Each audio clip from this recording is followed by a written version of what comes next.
As you can see, the fountain is fully dyed green, so it can only mean that the St. Patrick's Day season is officially begun here in Columbia. Come out to the main event 2 weeks from Saturday. Reporting in 5 Points, Alex Tejada, ABC Columbia News. And once nursing students have a building of their own, Newberry College staff believes it'll attract more people to the program. So no matter who the special person in your life is, this florist right off a 2-notch road will be sure to help you out. The house behind me here on Old State Road in Holly Hill is where the quadruple murders took place over 6.5 years ago. However, the victims' families still remember their loved ones. The company hopes to not only impact Lexington County, but also Tier 4 counties, such as neighboring Orangeburg County, by providing more broadband internet access to rural areas. Henry McMaster has lived in the governor's mansion for more than 5 years and is hoping to stay for 4 more. However, today a Democratic challenger submitted her name for the race. Gamecocks fans everywhere you looked on Friday, and if the crowded parking lot behind me is anything to go by, it's going to be a wild weekend of basketball in Columbia.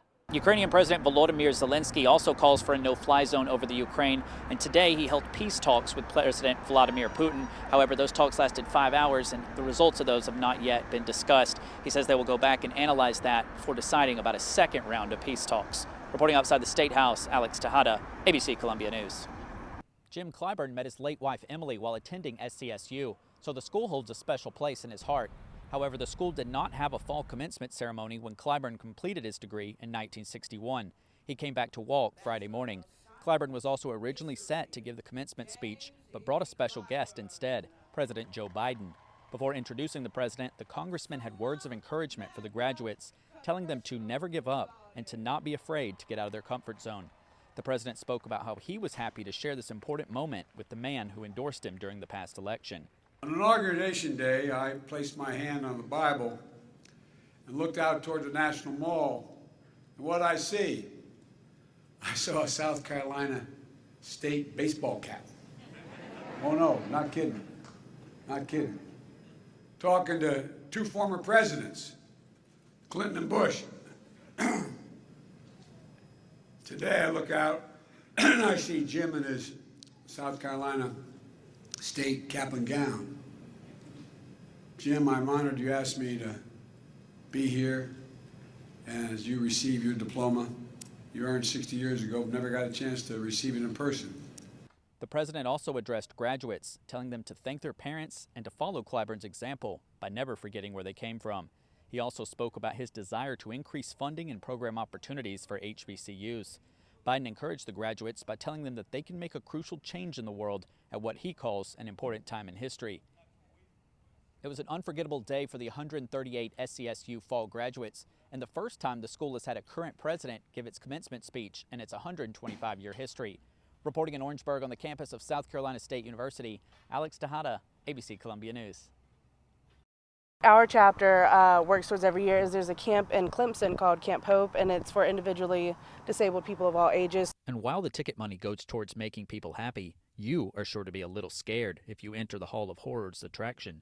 This time we're kind of going for like a high school broken hearts theme, so it's a lot of broken-hearted teenagers running around the haunted house. Every year, the Jaycees put on a Halloween event, but it's the first year the group has done something out of season. This event specifically, Valentine's Day, we started a couple weeks ago, but for Halloween it's year-round. It means the creators of nightmares are always looking for new scares. We go to a big trade show in March. It's a national convention that you can buy every type of mask, makeup. They have seminars on building haunt sets and props and things like that. But as much preparation goes into the set, McClendon says the real scares come from the volunteers who run it. Our actors are what make the show what it is. They bring it to life every year. All we do is create the environment for them.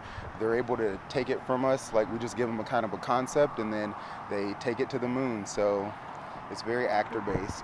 The Jaycees chapter president says she knows the reason why the haunted attraction is so popular. Because it's just terrifying. Because all you have is this music and it's very ominous, and that's my favorite part, honestly, is the blackout nights.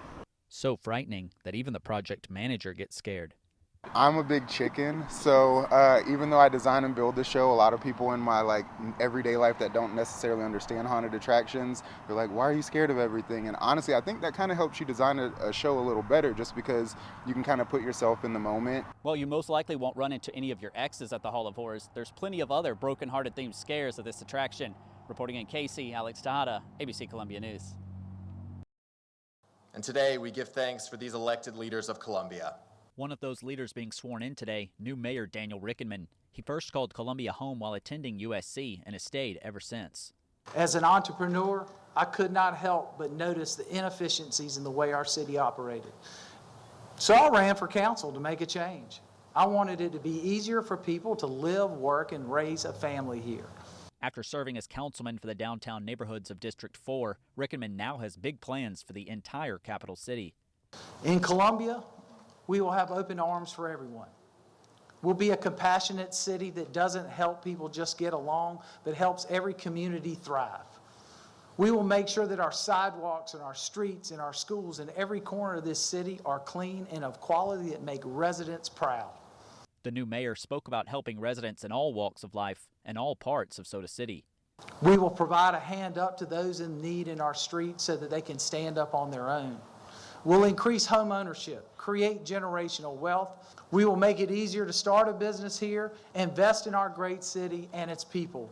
During his campaign, Rickenmann focused on increasing public safety and lowering taxes that he believes has hindered growth of businesses in Columbia. He now says he's ready to get started on those projects for the next 4 years. We are going to do better because we have to do better, because the future of our city depends on our shared success. God bless you all and thank you. Also at this afternoon's event, Rickenmann's District 4 spot was filled by Joe Taylor, who was sworn in alongside fellow new council members Oddity Bustles and Tina Herbert. Reporting outside City Hall, Alex Tejada, ABC Columbia News.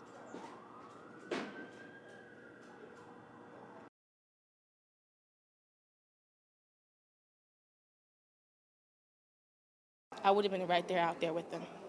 Them refers to the protesters who objected to the segregation of the All-Star bowling lane in Orangeburg.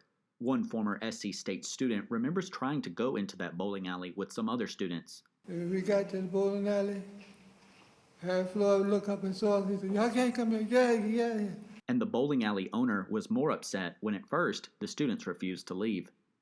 So he said, "Y'all going to jail?" I said, "Well, I've been to jail before." Well, that's nothing new.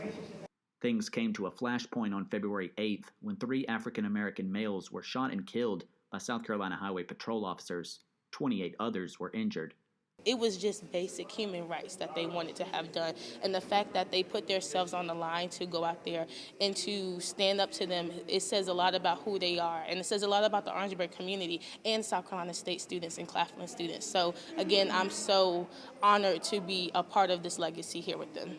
Students are glad things have changed for the better for African Americans in Orangeburg, but believe there is more progress to be made. I would have to say we still have ways to go. Of course, there's a lot that have been changed, but we still have ways to go. Orangeburg is on its way up, and I feel like this march and everything we do, it just keeps us going forward. And SGA President Giovanni D. Ayers says a step forward in the right direction would be more teaching about the Orangeburg Massacre in schools.